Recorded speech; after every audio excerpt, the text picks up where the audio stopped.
हॉटेलसारखी गहू पिठाची लुसलुशीत तंदुरी तव्यावर आणि गॅसवर करणार आहोत, तंदूर न वापरता.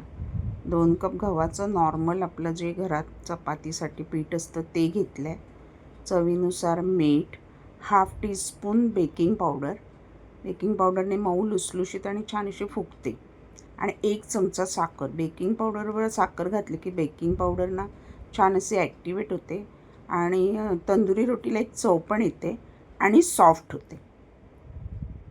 दही मिक्स करून दही घेतलं आहे 1/3 कप. 2 कप गव्हाच्या पिठाला 1/3 कप दही, 1 टेबलस्पून तेल. आणि आता छान असं एकजीव करून थोडं थोडं पाणी घालून मळून घ्यायचं आहे. नॉर्मल चपातीचं मळतो तसंच मळायचं आहे. खूप घट्ट नाही, खूप पातळ नाही.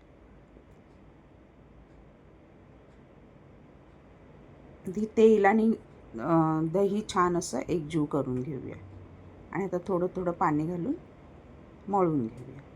आणि मळल्यानंतर आहे ना, नंतर तेलाचा हात लावायचा आहे त्याला वरनं असं, पीठ कोरडं होऊ नये म्हणून.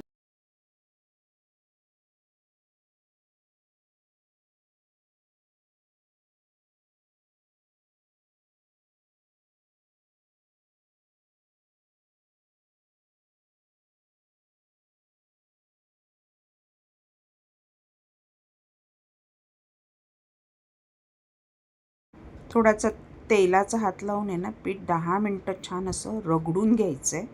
आणि नंतर असा त्याचा गोळा बनवायचा आहे. मधनं पोकळ, म्हणजे त्याच्यात छान हवा भरते आणि पीठ फुलतं छान. आणि बघा, वरनं तेलाचा हात लावला आहे आणि प्लास्टिक ह्याने मी त्याला कवर करून घेणार आहे, आतमध्ये हवा जाऊ नये म्हणून. म्हणजे उभेवर छान असं पीठ येतं अर्ध्या तासासाठी फक्त.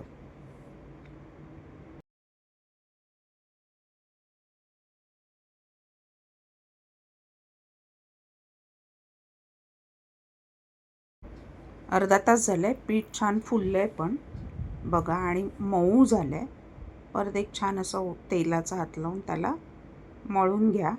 आणि आता आपण चपात्या करतो तसं, फक्त तंदुरी रोटी आहे ना, ती थोडी जाड असते चपातीपेक्षा. भाजताना ती छान फुलते.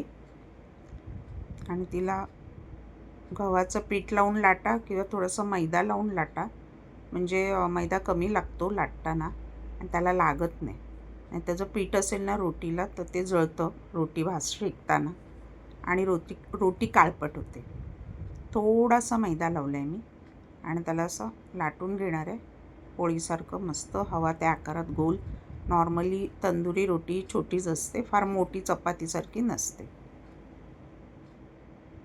अलगद हाताने लाटायचे, दाब देऊन एकदम जोरदार तशी नाही लाटायचे. तर पाण्याचा हात लावायचा. तव्यात करतो आहे आपण आणि जाडी बघा, नॉर्मल चपातीपेक्षा जाड आहे आपली. म्हणजे 2 चपात्या एकावर ठेवल्यावर जशी जाड असेल तेवढी जाड. आणि पाणी लावायचं एका बाजूला. तवा गरम हवा, गरम तव्यावर पाणी लावलेली बाजू टाकली की ती खेचतो तवा आणि रोटी तव्याला छानपैकी चिकटते. मीडियम टू हाय गॅसवरती एक बाजू शेकले की फुगते, वरनं फुगायला लागते की समजायचं आपली जी पाणी लावलेली बाजू आहे ती बऱ्यापैकी शेकली गेली. का तवा लगेच पलटी करायचा, रोटी पडत नाही खाली. छान तव्याला, गरम तव्याला ती पाण्यामुळे चिकटलेली असते. आणि सगळीकडनं ती छान अशी मीडियम टू हाय गॅसवरती शेकून घ्या. खूप मोठा गॅस नको, मीडियम टू हाय गॅसवर छानपैकी ती शेकून घ्यायची. बघा, परफेक्ट तंदुरी रोटी तयार झाली आहे. आणि ती साखर टाकल्यामुळे बघा त्याच्यावर काळे असे छान खरपूस असे शेकलेले हे आले आहेत, निशाण आले आहेत. आणि आता वरून तूप लावा किंवा बटर लावा आणि कोणतीही भाजी, रस्सा भाजी किंवा सुकी कशावर आवडत असेल त्याच्यावर तंदुरी रोटी घरच्या घरी आस्वाद घ्या.